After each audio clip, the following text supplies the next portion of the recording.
niño que tiene una endotropia congénita va a tener también DVD. Solamente si la endotropia es adquirida, pues no tiende a haber precisamente la DVD.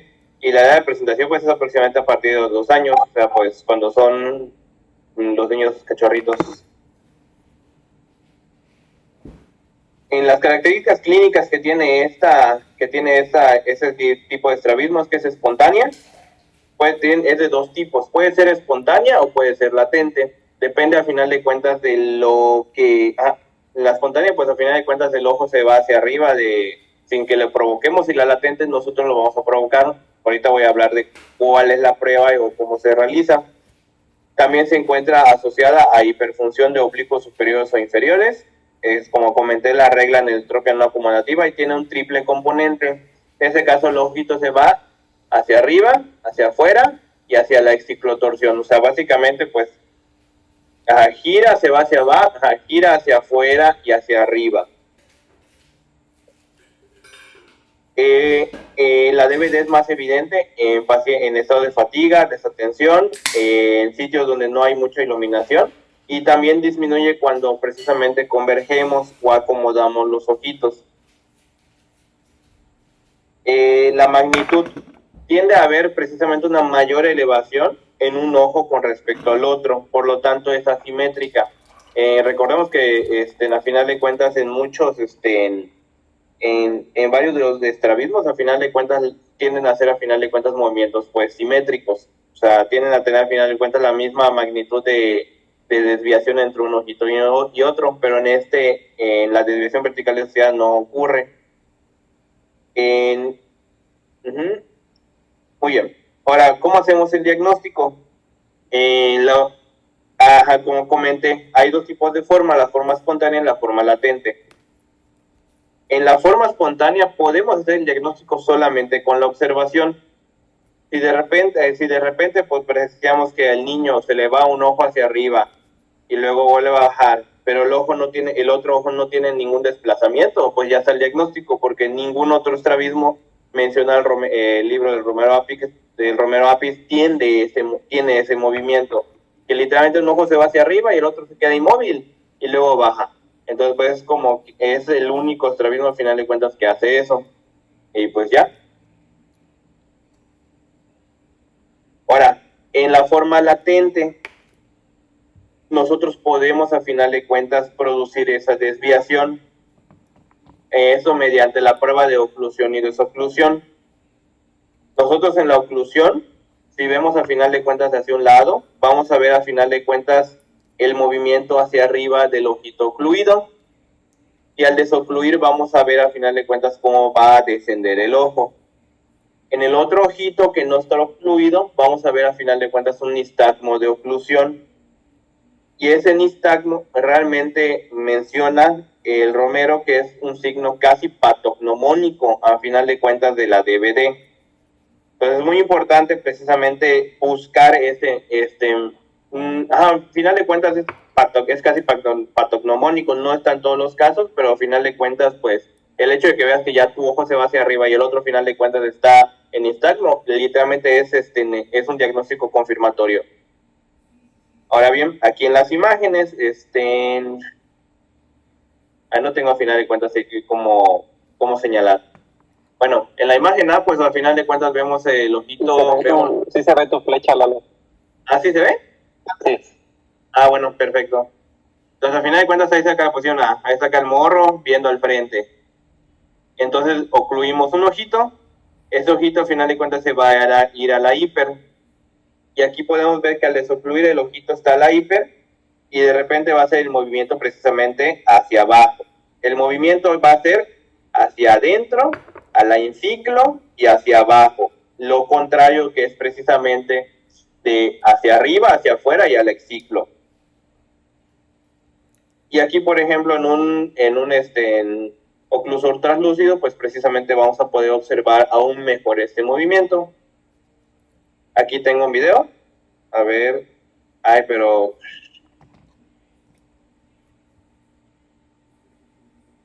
Mientras aprovecho esta pausa para retomar algunos puntos. Vas muy bien La cuestión de la definición es considerada como una doble hipertrofia. Así normalmente lo van a escuchar con los estrabólogos, y cuando ustedes intenten como comentarlo cómo es considerada esta DBD, es conocida como una doble hipertrofia que no respeta la ley de inervación recíproca, o sea, no respeta la ley de Hering. Si ustedes se fijan, un ojo puede irse para arriba y de repente bajar, y esto no es lo habitual debido a que frecuentemente tienden a hacer un movimiento como conjugado.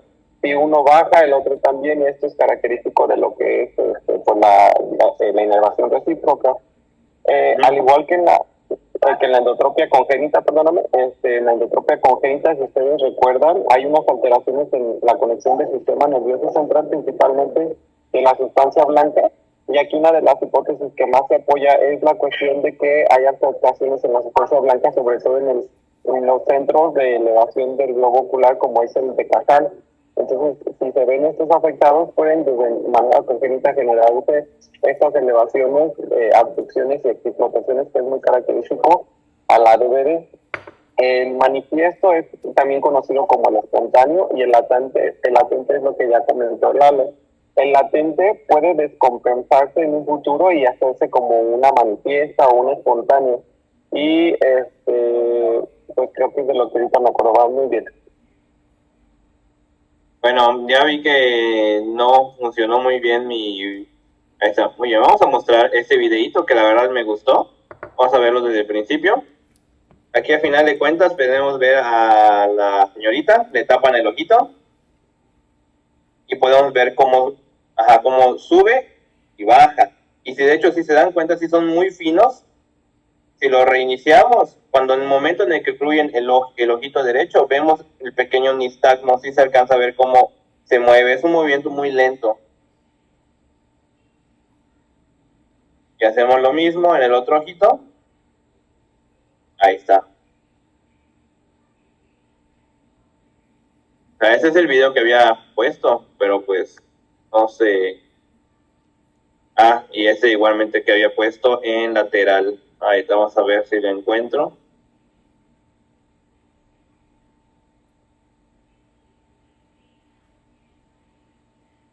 Y algo muy característico del DBD es, como bien mencionó Lalo, se puede hacer, es muy asimétrico.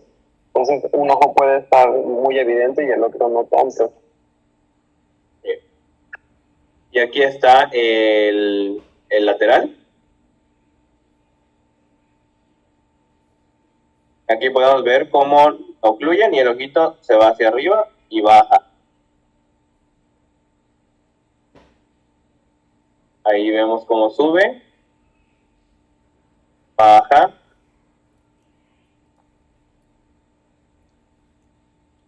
ahí sube, baja.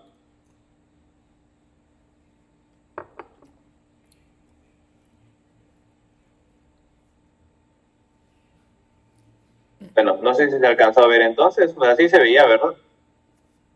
Sí. La pantalla. Bueno, vamos a continuar. Muy bien, entonces al final de cuentas fuimos ahorita también en el video, en la oclusión alterna, pues se va a ver al final de cuentas el movimiento de subida y bajada al final de cuentas entre los dos ojitos. Ahora bien, igualmente hay varias maniobras en este caso, como la maniobra de Posner, que realmente pues es la más importante y es la que mencionan igualmente la más descrita.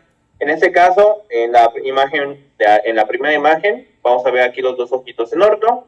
En la segunda imagen vamos a ver precisamente que vamos a ocluir un ojito y pues obviamente ese ojito ocluido hace que se vaya hacia arriba, y el otro ojo que no está ocluido está en su posición o está en nistagmo.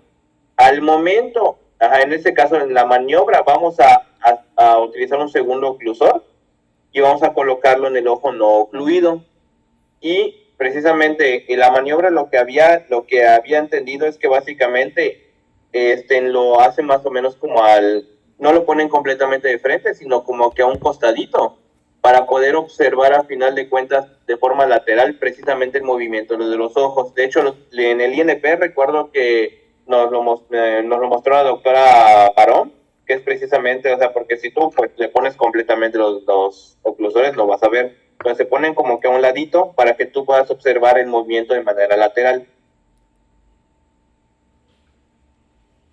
Y bueno, ahí está acá a final de cuentas en una imagen en la vida real. Aquí podemos verlo de ladito. Aquí al final de cuentas podemos ver hacia arriba. Al ocluir el otro ojo vamos a poder ver precisamente cómo desciende.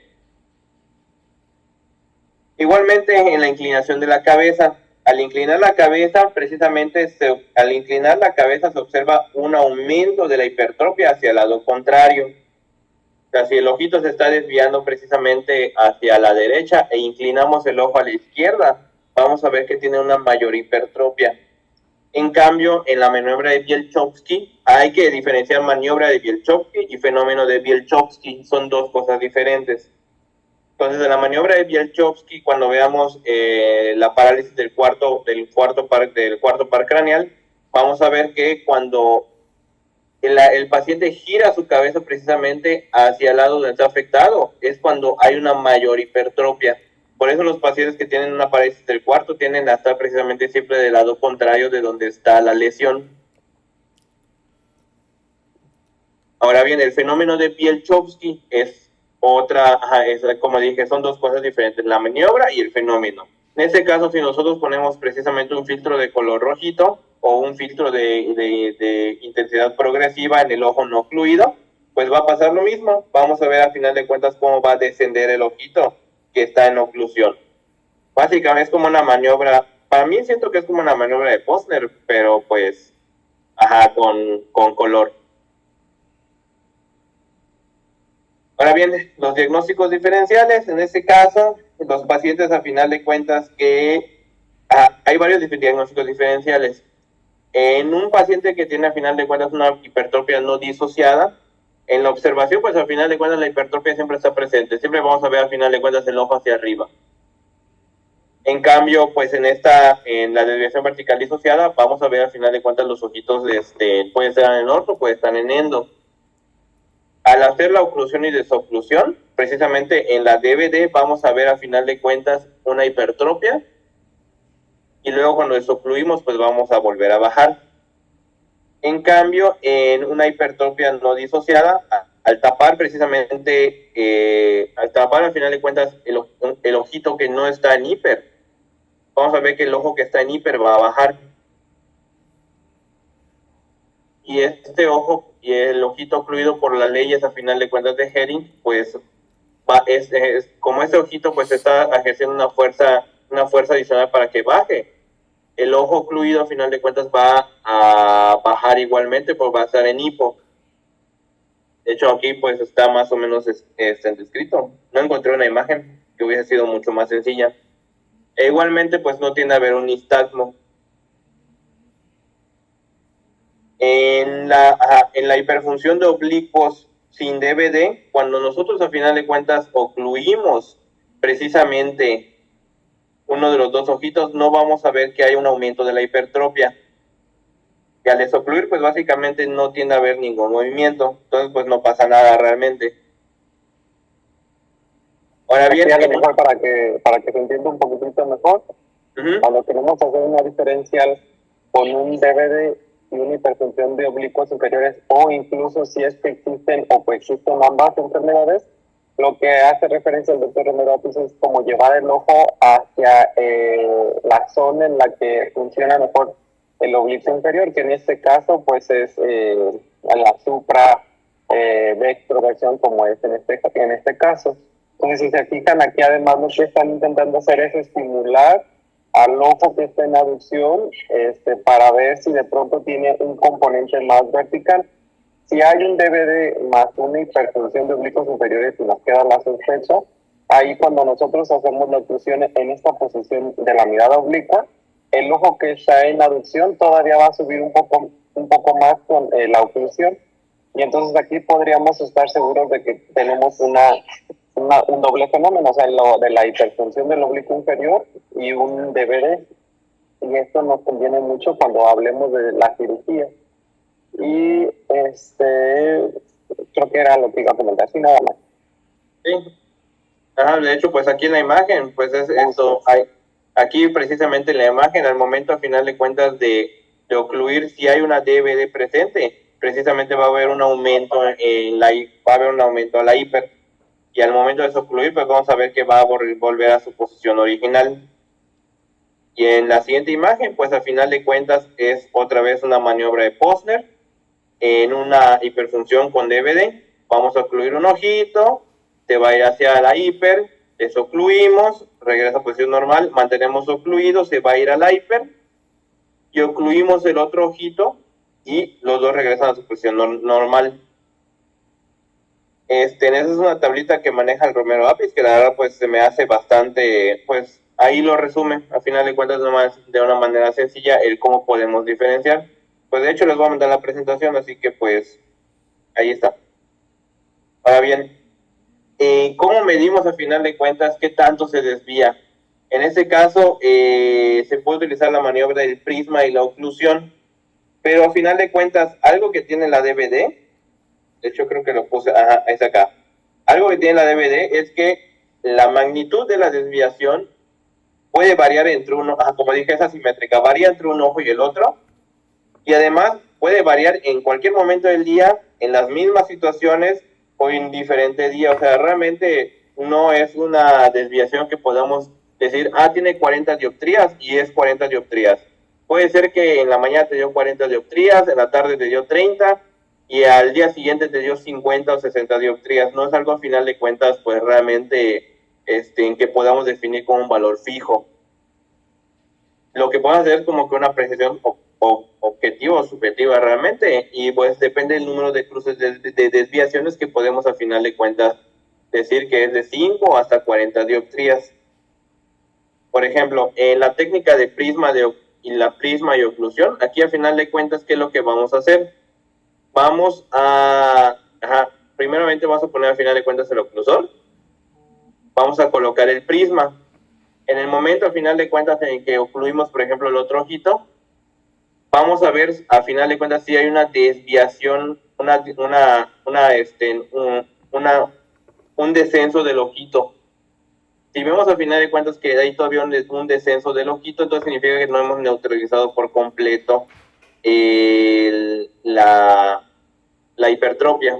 Entonces cambiamos de prisma y cambiamos a ocluir el otro ojito. Si no hay al final de cuentas una desviación de ese ojo, pues al final de cuentas podemos decir que ya se encuentra neutralizado. Pero pues como comenté, pues varía. Entonces pues realmente ahí sí, no sé cómo se guían para lo quirúrgico.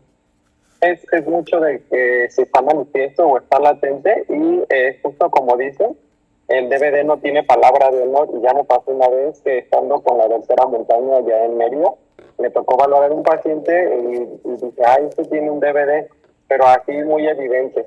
Y me dije a la doctora y me dijo, cítalo para que lo vea tal día. Ya lo vimos en conjunto para que me corroborara.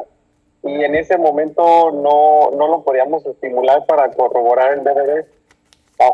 O sea, yo me sentí mal porque a lo mejor no era DVD.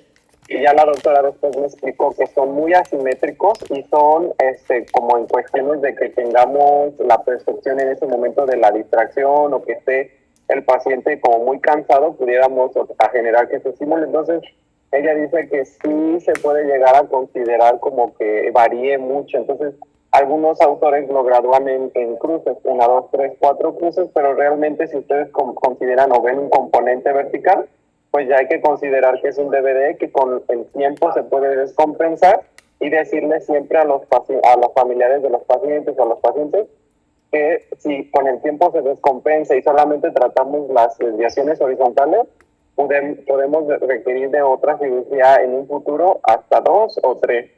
O incluso pues mencionarles que puede seguir haciendo esta elevación con el tiempo. Entonces es mucho como subjetivo. El DVD no tiene palabra de honor y puede presentarse variando de la capacidad o de la forma en la que el paciente se encuentre en ese estado.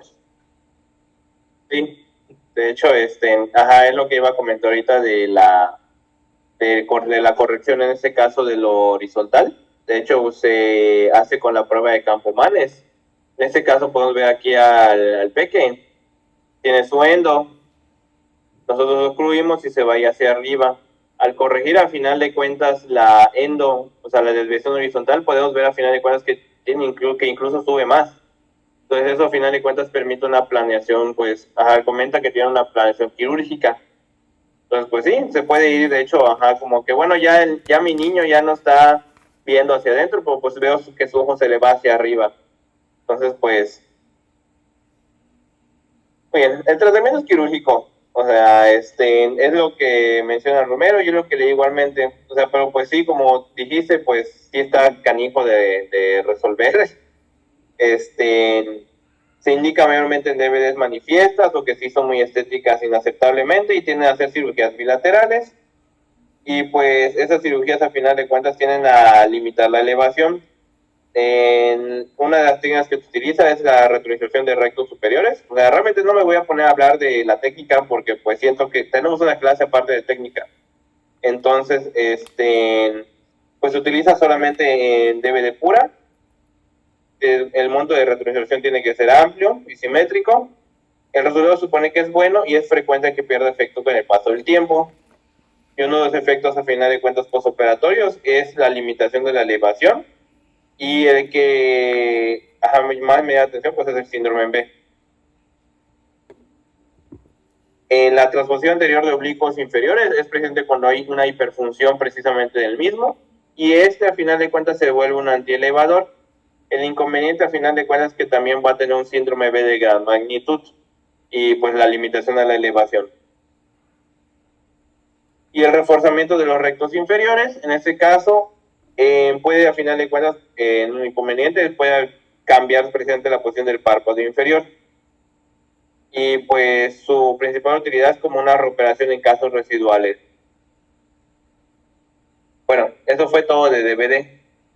Aquí a lo mejor voy a agregar nada más en la cuestión de los prismas. Recordemos que el prisma se va a colocar con base inferior, porque acuérdense que el ojo se está elevando y ahí lo que intentan es como neutralizar la cuestión vertical.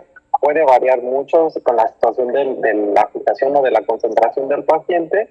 Y justo ya nada más en la cuestión, bueno, de la prueba de Campomanes, es como menciona muy bien Lalo, hay que neutralizar lo horizontal y hacemos una oclusión del ojo que no está con el prisma para que veamos si tiene algún componente vertical, porque ustedes acuérdense que aquí ya cuando neutralizaron lo horizontal tienen que tener un cero motor, y entonces si el cero motor ven un movimiento aunque sea pequeñito hacia arriba de cualquiera del ojo que está ocluido, a esto ya le consideran un DVD asociado a, por ejemplo, una endotropia congénita, que están muy relacionados como parte de los estigmas congénitos. Y esta prueba de Campomanes es por la doctora Campomanes, que fue una gran estrabóloga y que aportó esta maniobra. Y en la cuestión quirúrgica, si ustedes se fijan, prácticamente lo que están intentando hacer en las cirugías es generar un debilitamiento hacia que el ojo se vaya hacia arriba, y lo pueden mezclar. ¿Qué significa esto? Pueden hacer como un tipo R más R vertical, en el cual van a tener que debilitar el recto superior, reforzar el inferior para que el ojo no eleve tanto, y eso va a depender de cómo se encuentre la presencia del DVD, si es muy evidente o no es tanto. Y ahorita lo que más se le apuesta al DVD en la Escuela de Estrabismo del Conde de Valenciana es hacia la TAOI. La TAOI es lo que mencionó muy bien Lalo, la transposición anterior del oblicuo inferior, y eso pues la maniobra como tal quirúrgica ya la vamos a ver en las técnicas quirúrgicas para que vean que pues hay muchas variantes dependiendo de cómo se coloque el músculo oblicuo inferior, pero prácticamente lo que intenta hacer esta TAOI es que funcione como una cadena el oblicuo inferior, que evite que el ojo se haga hacia arriba, lo mantiene hacia abajo. Cuando está muy tenso puede generar un síndrome de nube muy grandote. Entonces esto sí a considerar el cirujano. La mejor técnica es la que el cirujano domine mejor. Y domina todas las técnicas. En el Centro Mexicano de Estrabismo ellos comentan que lo ideal sería que se le realice una TAUI, ¿de acuerdo? No sé si hay alguna otra duda para que Lalo ya pueda pasar a DHD.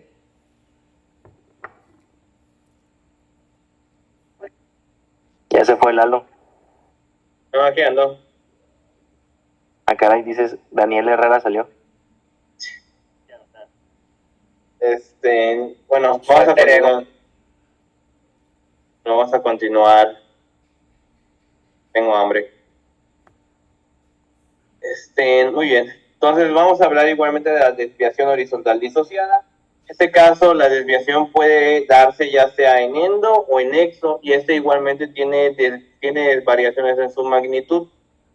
Es lo mismo, un ojo independiente del otro. O sea, a final de cuentas, un ojo podemos ver que se va a final de cuentas hacia endo o hacia nexo sin que el otro ojito se esté moviendo. No obedece la ley de Hering, y estos tienen igualmente ángulos de desviación intermedia. También está asociada a DVD, también presentan nistagmo de oclusión y también pueden producir supresión binocular profunda, igualmente que el DVD. La etopatogenia, o sea, el Romero Apis menciona estas causas, pero es lo mismo, no se sabe específicamente la causa por la cual ocurre. Y también la frecuencia, en este caso la frecuencia es del 3% de los casos de estrabismo, es también en niños pequeños, 2 a 3 años, con los cachorritos. La manifestación es que igual tiene que hacer un movimiento ligeramente vertical, pero tiene que ser más horizontal y torsional. En este caso, en la DHD, ya sea en exo o en endo, hay un ángulo variable, como ya mencioné, son asimétricos, hay nistagmo de oclusión y está asociada a DVD. O sea, realmente pues se repite bastante eso. Aquí podemos ver a final de cuentas en la primera imagen, en la figura A, pues podemos ver al niño que está a final de cuentas en orto, y de repente se desvía su ojito precisamente hacia la exo. O sea, sube un poquito, pero es más que nada, más predominante el movimiento precisamente horizontal. Y ocurre lo mismo en este caso con el niño, a final de cuentas, que está en endo, y también tiene un movimiento, un componente presente como que hacia la hipertrofia. De hecho, si bien hay cuenta está aquí, está remarcándose que está asociada precisamente a la DVD. En cuestión de cómo podemos diferenciar una exotropia intermitente de una DHD, es que a final de cuentas en la DHD en exo los ángulos pues a final de cuentas son intermedios, y en el caso de la exo intermitente pues no tiene ángulos intermedios, siempre tiene a final de cuentas la misma magnitud de desviación. En la DHD son asimétricos, y cuando tapamos un ojito en una exotropia intermitente pues no vamos a encontrar un nistagmo de oclusión. O sea, a final de cuentas pues son como que esas las características más importantes. Y en el caso de la DHD, pues vamos a ver que sí tiene una supresión binocular. En el caso de la endo es un poquito más difícil, porque al final de cuentas las dos tienen a final de cuentas la característica de que tienen ángulos intermedios, entonces pues sí pueden ser al final de cuentas asimétricos. Lo que va a diferenciar al final de cuentas uno y el otro es precisamente el nistagmo de oclusión, y que sí está asociado precisamente a la DVD. Y el tratamiento, pues a final de cuentas, pues solamente mencionan que esos dos tratamientos, en este caso de la exo, pues es una retroinserción de los rectos externos en Fandel, y en la endo, pues es una retroinserción de ambos rectos, pero mediales. O sea, no se habla pues más de la técnica. Realmente pues no encontré mucha información de la DHD, y ni siquiera encontré videos. Y de hecho, hay autores o doctores que discuten que el DHD como tal no existe, sino que es más bien un componente de ángulo variable en el cual hay una DVD pequeñita y una variabilidad en el ángulo. Una forma como clásica para identificar si se trata de una variabilidad en el ángulo o una DHD es si tenemos un paciente con un retraso del neurodesarrollo o con un insulto al sistema nervioso central, como lo son los pacientes con síndrome de Down, con una PCI o con algún trastorno neurológico que haga que pueda empezar a tener una variabilidad en el ángulo, que eso lo vamos a ver en el estadístico de ángulo variable, y forman parte como de un espectro en el que si es un DHD o si es una cuestión de ángulo variables. Lo que sí nos apoya mucho, como bien lo menciona Lalo, es la cuestión de que se encuentre un nistagmo a la oclusión o latente.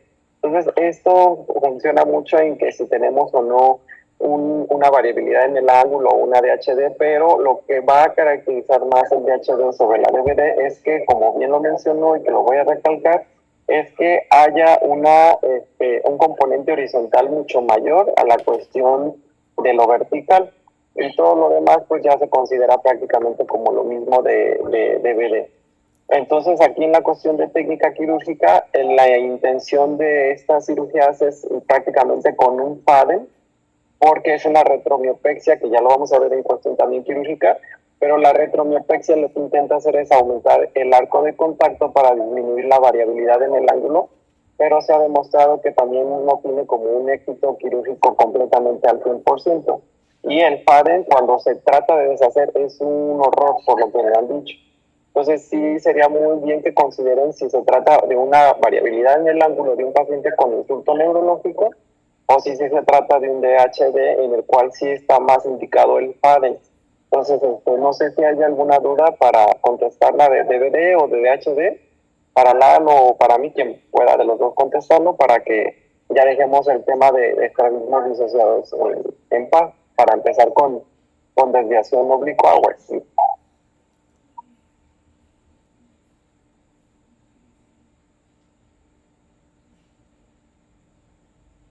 ¿Todo bien?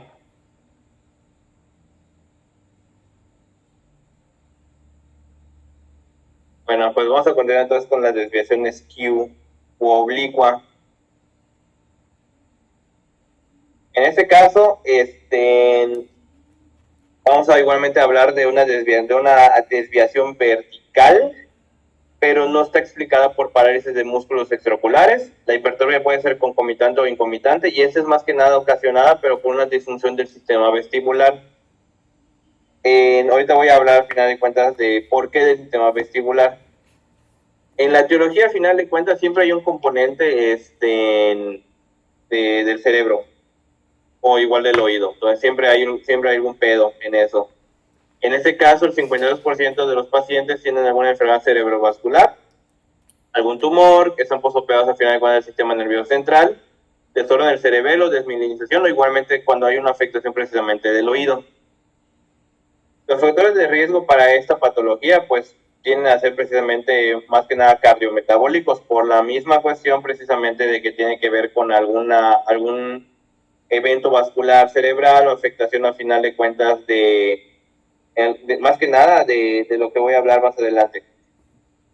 Ahora bien, vamos a hablar rapidito de los reflejos vestibuloculares. Esos mismos reflejos vestibuloculares permiten a final de cuentas orientar precisamente los ojitos, posicionar la cabeza y alinear los ejes visuales.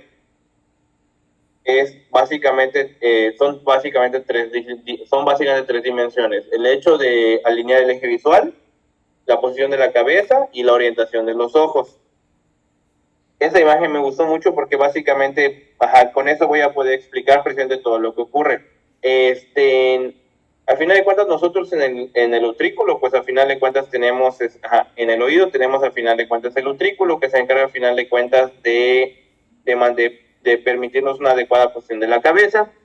Este utrículo presente va a ser una conexión con el núcleo vestibular, y este a su vez va a ser una difusación precisamente una difusación con esta cosita, era con el fascículo longitudinal medial.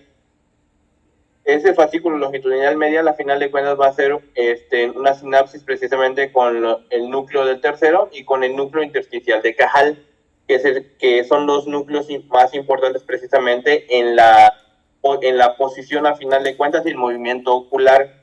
Esto resumiéndolo de una manera súper mega sencilla, porque realmente es bastante complicado. Entonces, del oído hacemos la conexión a los núcleos vestibular, hace la difusación por el fascículo longitudinal medial y hace precisamente sinapsis precisamente con el tercero y con el núcleo intersticial de Cajal, que son los que permiten una adecuada orientación precisamente de los ojitos. Eso se conoce como el reflejo vestíbulo ocular. Ahora bien, ¿cuál es el problema? Cuando hay alguna disfunción precisamente en alguno de estos componentes del trayecto, vamos a final de cuentas a tener una inadecuada posición precisamente al momento de la inclinación de la cabeza. Aquí podemos ver en la imagen que tenemos, por ejemplo, una posición normal de la cabeza y precisamente cuando nosotros nos inclinamos hacia un lado, el ojito a final de cuentas que estamos, el ojito que se encuentra precisamente inclinándose, el ojo que está en el mismo lugar es el que estamos inclinándose, va a ser una ligera hipertropia y el otro ojito va a estar ligeramente en hipotropia, cosa que no ocurre a final de cuentas en alguna disfunción precisamente de la patología. Vamos al final de cuentas a tener el sitio precisamente donde estamos precisamente con la lesión hacia el mismo lugar y el otro ojo precisamente va a estar en hiper. O sea, realmente es algo un poquito más complicado, ahorita lo voy a explicar. La fisiopatología puede deberse a un daño en la entrada vestibular, a un daño en el tronco encefálico, que realmente lo que leí es que es la más común, o un daño precisamente en el área de los utrículos. En este caso, lo mismo que comenté, la ruta neuronal empieza en el núcleo vestibular y termina en el núcleo intersticial de Cajal. Cualquier daño en esa vía tiene el potencial de causar desviación. Y es lo mismo, o sea, esas dos imágenes que presenté son las mismas pero combinadas, ya sea que sean en el núcleo vestibular, en algún trayecto del fascículo longitudinal o a final de cuentas en el núcleo intersticial. Vamos a tener a final de cuentas cualquier afectación. Vamos a tener afectación precisamente en los movimientos verticales. Si quieres, te ayudo un poquito aquí en esta para que lo explique yo como lo entendí y sea como de forma que se refuerce. Aquí lo importante es, como muy bien menciona Lalo, el reflejo vestíbulo ocular. ¿Esto qué quiere decir? Que es la comunicación entre el oído hacia el ojo para decirle cómo se encuentra en cuestión de gravedad la posición de la cabeza y la cuestión corporal, para decirle cómo orientar los ojos en la cuestión rotacional y en la cuestión vertical.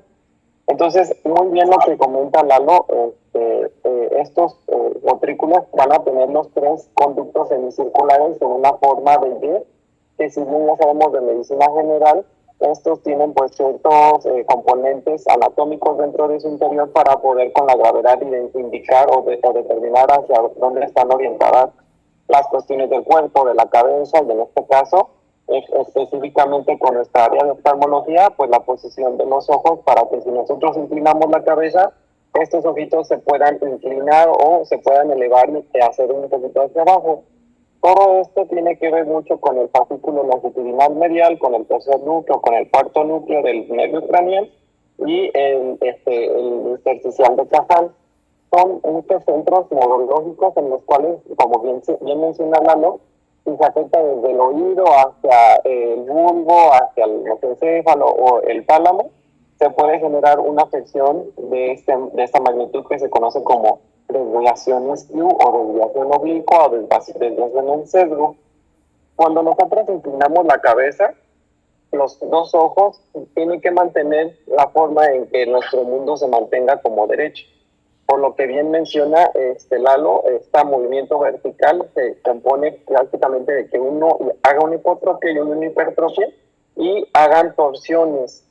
El ojo que se va a intorsionar es el ojo ipsilateral al que se inclina nuestra cabeza, y el ojo contralateral se va a hacer una exciclotorsión. Esto es lo que naturalmente debe de suceder al momento que nosotros inclinamos la cabeza, para que nuestro mundo, o cuando nosotros estemos viendo hacia afuera, no se altere y podamos tener una orientación visoespacial.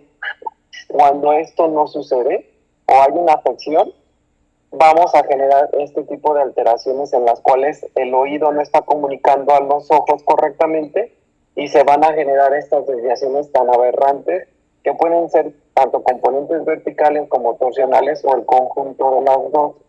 Entonces, aquí tiene mucho que ver las desviaciones Q con la cuestión de pues esta comunicación del reflejo vestibulo-ocular.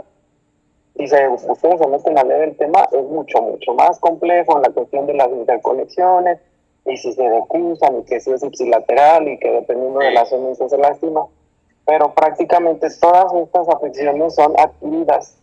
Y queda muy bien con DVD, porque prácticamente en esto del intersticial de Cajal se ha intentado como determinar qué es la cuestión de que el ojo se le ve en el DVD. Y además Un diagnóstico diferencial que también tocaría como dentro de ese tema sería en la parálisis del cuarto nervio craneal, porque justo vamos a tener que, tendremos una desviación vertical y una alteración rotacional que va a hacer la diferencia con el cuarto nervio craneal, que no va a generar esta alteración como tan ipsilateral hacia cuando inclina la cabeza, y lo va a demostrar ahorita Lalo. Va muy bien. No sé si a lo mejor con esta explicación reforzamos más cómo entenderlo. Muy bien, y de hecho, pues algo característico presente de esta desviación, que es precisamente el ocular tilt reaction, que es la reacción de inclinación ocular, que es a final de cuentas un signo clínico que refleja la lesión de la vía vestibular. Como había precisamente mencionado, para un adecuado movimiento hay que ver precisamente la posición de la cabeza, cómo está el plano ocular y al final de cuentas la desviación de los ojos. Entonces la triada característica de la reacción de inclinación ocular es que vamos a ver la cabeza inclinada, va a haber una torsión ocular y el ojito a final de cuentas va a haber una desviación precisamente oblicua. Aquí a final de cuentas en la imagen, ahí está acá, tenemos a final de cuentas que hay una torsión ocular, básicamente las áreas de las fobias, pues al final de cuentas van a estar presentes como que muy, o sea, sí van a estar como que muy en torsión. Hay una imagen que tengo que está mucho mejor. Vamos a ver al final de cuentas la desviación vertical y vamos a ver al final de cuentas la posición inclinada de la cabeza.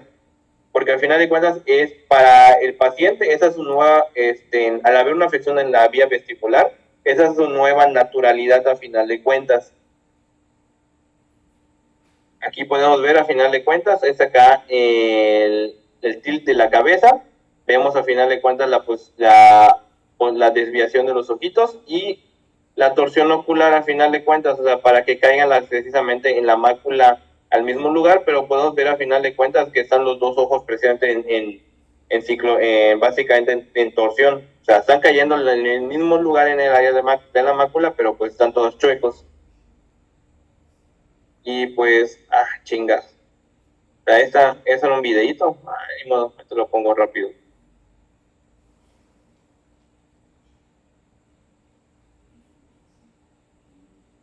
Era un video, es acá, es este.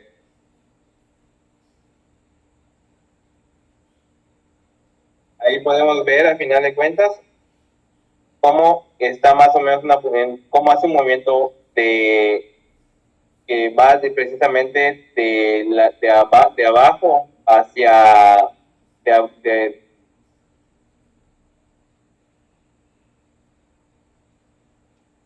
inferotemporal hacia una posición, hacia la misma posición en la que estaba. Por eso se le conoce como desviación oblicua, porque hace como que un movimiento oblicuo igualmente.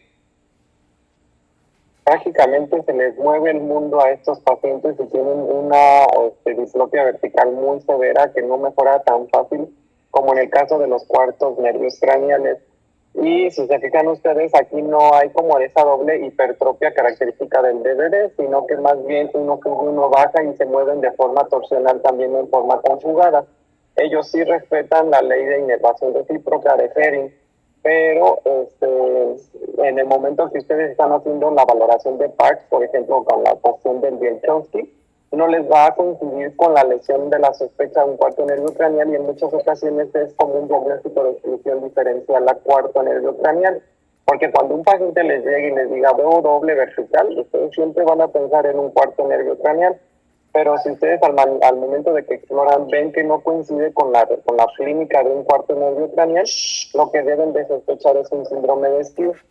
Y el síndrome de Skew, algunos autores consideran que la valoración clínica es la principal para determinar el diagnóstico, porque en la resonancia magnética es tan pequeña a veces la lesión que no se identifica, por lo que se recomienda que cuando ustedes hagan una resonancia magnética y la pidan, se pida una secuencia fiesta, que es un T2 milimétrico, o si quieren verlo en FLE o en T1, pidan cortes de 1 por 1 en el tallo, o sea, en todo lo que es el tronco encefálico, para ver si de pronto en donde sería la vía del fascículo longitudinal medial y el reflejo vestibulocular se ve afectado o se ve alguna lesión ya sea isquémica o ya sea por una hemorragia o lo que ustedes gusten, que sea por inflamación de esclerosis múltiple, entre otras cosas. Entonces, sí es justo como les menciona Lalo, que se les mueve completamente el mundo, y si intentan hacer un diagnóstico de cualquier lado, se les sigue moviendo los ojos y no coincide con la clínica, incluso, incluso pensando en un cuarto bilateral. Bueno, ¿qué tenemos que hacer a final de cuentas para sospecharlo? A final de cuentas, pues el paciente lo mismo va a decir que pues se le movió el mundo, una inclinación subjetiva. Vamos a ver a final de cuentas precisamente los datos característicos de la clínica que mencioné, y algo que a final de cuentas es característico, pues que tiene a ver precisamente datos neurológicos asociados. La localización de la lesión, pues a final de cuentas, pues va a dejar, es solamente como cultura igualmente, porque pues en general vamos a ver esa misma posición. Las lesiones a nivel del utrículo, núcleo tricular, núcleo vestibular tienen a ser presente de inclinación ipsilateral. En cambio, después de que hagan una decusación, para las lesiones van a ser de lado contralateral. Entonces, pues, de todas maneras la misma posición va a ser, o sea, pues, eso ya lo veríamos creo que más que nada en un estudio de imagen. Ahora, en las lesiones de fosa posterior y cerebrosa es como la imagen a final de cuentas. El ojo que abduce, vamos a ver a final de cuentas que se va precisamente como que a la hipertrofia. Y el ojo que aduce está presente como que a la hipotropia. O sea, por esa razón hacen como que un movimiento oblicuo. Hasta acá, por ejemplo, aquí este ojito está aduciendo, pero vemos a final de cuentas cómo tiene esa posición levemente oblicua. Normalmente siempre están acompañadas, presente con algún dato neurológico, no es algo a final de cuentas que tiende a ser completamente aislado. Mayormente se acompaña presente de diplopia, nistagmo, ataxia, alteraciones destacadas. Y pues el tratamiento, pues más que nada es tratar la causa, o sea, el determinar a final de cuentas el por qué ocurrió, mandarlo presente a evaluación por el servicio de neurología. En el 50 al 60% de los pacientes pues resuelven ese cuadro precisamente posteriormente, y se ha reportado presente el uso de toxina botulínica. Pero fuera de todo ello, pues es más que nada, como comenté, más que nada con un descontrol metabólico. Esa es mi bibliografía. Y Muy pues... bien, Lalo, muchas felicidades porque son temas complejos. Ahora, yo te tengo una pregunta, ¿cómo manejarías tú la diplopia en este caso, en estos pacientes? ¿Qué se te ocurre muy fácil?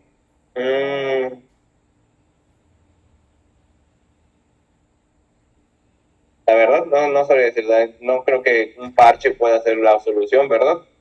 Es un parche.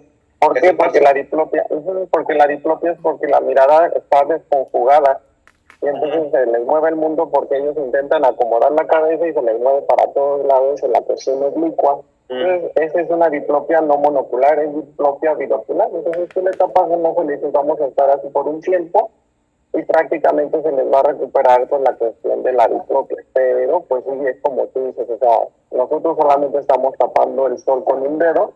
El problema es neurológico y tiene que verlo neurología u otorrinolaringología para descartar la causa pues propiamente de la enfermedad. Y algo muy interesante que te va a llamar la atención, tú que revisaste el estudio de la desviación esquiva, es que como tiene mucho que ver con los otrículos y con la cuestión de la gravedad, se considera que incluso ustedes pueden acostar al paciente, y al momento de que acuestan al paciente la desviación puede llegarse a ser menor, o se puede modificar con la elevación de la cabeza, con la que acuesten ustedes al paciente o que lo pongan como de pie. Eso van a ver cómo se modifica, no tanto eso sucede en el cuarto nervio craneal. O sea, en el cuarto nervio craneal ustedes ponen la cabeza como quieran y va a seguir con la desviación prácticamente semejante en cuestión de la gravedad. Pero en la desviación no, ahí si ustedes acuestan al paciente y hacen una maniobra de diagnóstico, puede incluso que lo limiten a que no haya esta diplopia. Pero sí es justo, como lo mencionaste, no sé si haya alguna duda para Lalo o para mí.